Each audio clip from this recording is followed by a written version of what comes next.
आता तरी आपण पाहताय सगळे जे काही आहे जे आकड्यांप्रमाणे असेल तर शिवसेनेची सीट आहे. मे महिन्यामध्ये यांच्या नावाची चर्चा आहे. तुम्हाला वाटेल का? अजूनही बघा तुम्हाला सांगू का, अजूनही कुठेही अधिकृत चर्चा झालेली नाही. आम्ही प्रेसमधून ऐकतो, पण ही सीट आता तरी शिवसेनेची आहे.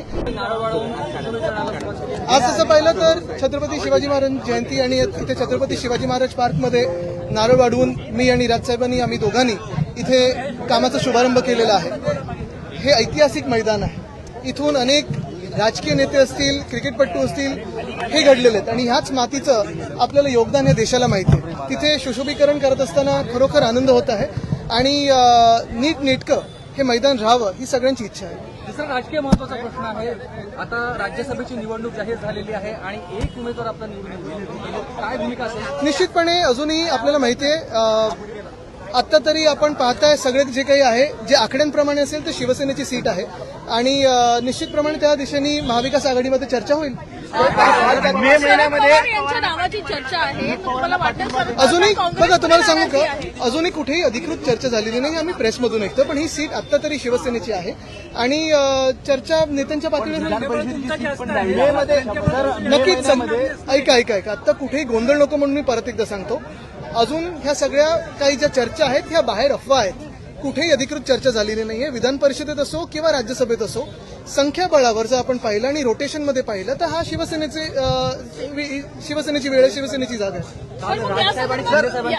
मे महिन्यामध्ये उद्धव ठाकरे यांची देखील विधान परिषदेची टर्म संपती आहे. सर पुन्हा एकदा आपल्या माध्यमातून दावा करण्यात येणार आहे. बघा आता मी जसं सांगितलं, संख्याबळावर दोन्हीकडे महाविकास आघाडीमध्ये ह्या वेळेला शिवसेनेची सीट आहे.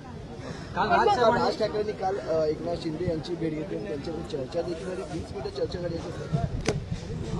रोहित पवार ज्या पद्धतीने मुद्दे उपस्थित करत आहेत, सगळीकडून एकच मागणी होती की त्यांना सुरक्षा देण्यात यावी, कारण यंत्रणांच्या माध्यमातून अजूनही कुठल्याही गोष्टी अजितदादा यांच्या संदर्भातल्या पुढे येताना बघायला मिळत नाही. बघा रोहित असो किंवा काल मला वाटतं जयनी पण त्याच्यावर वक्तव्य केलेलं आहे. अनेक लोक आता आपल्या शंका त्याच्यावर आता व्यक्त करत आहेत. मला वाटतं ह्याच्यावर स्पष्टपणे एकच मत असावं, सगळ्यांचंच एक मत असावं की जे काही घडलं त्याच्यात चौकशी ही होणं गरजेचं आहे. काल मला वाटतं उपमुख्यमंत्री सुनेत्राताईंनी देखील मागणी केली की सीबीआय चौकशी व्हावी, कारण आता जे काही पुढे येतं ब्लॅक बॉक्स असेल वगैरे ह्याच्यात संशय वाढत चाललेला आहे. म्हणून एक निश्चित आहे की चौकशी तर व्हावी. पण अपेक्षित तेच मी बोलत होतो. रोहित असेल, जय असेल, 3 लाख रुपये लाच मागितली जात होती. एक ऑडिओ क्लिप समोर आलेली आहे अल्पसंख्याक विभागाच्या शाळांना मंजुरी देण्यासाठी. अशा 1,500 ते 2,000 रुपये 2,000 शाळांना अल्पसंख्याकाचा दर्जा दिलेला आहे. बघा आता हे पूर्ण सरकारच जर पाहिलं तर खोदून काढायचं झालं तर सगळेच वरपासून खालपर्यंत भ्रष्ट आहेत. आणि सरकारची कामं म्हणजे ती काल कुठची युनिव्हर्सिटी गंगोटिया काय, तर तसं ते झालेलं आहे, तसंच त्यांचं काम आहे.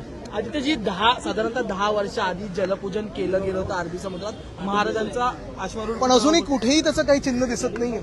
आणि त्यावेळी आपल्याला आठवत असेल छत्रपती शिवरायांचं जे स्मारक समुद्रात करणार होते ते असेल किंवा इथे देखील महामानव डॉक्टर बाबासाहेब आंबेडकरांचं स्मारक घाईघाईत त्यावेळी 2017च्या निवडणुकीच्या आधी पंतप्रधान महोदयांना बोलवून एके ठिकाणी जलपूजन दुसऱ्या ठिकाणी भूमिपूजन केलं होतं. पण अजून कुठेही तसं काम पूर्ण झालेलं दिसत नाहीये.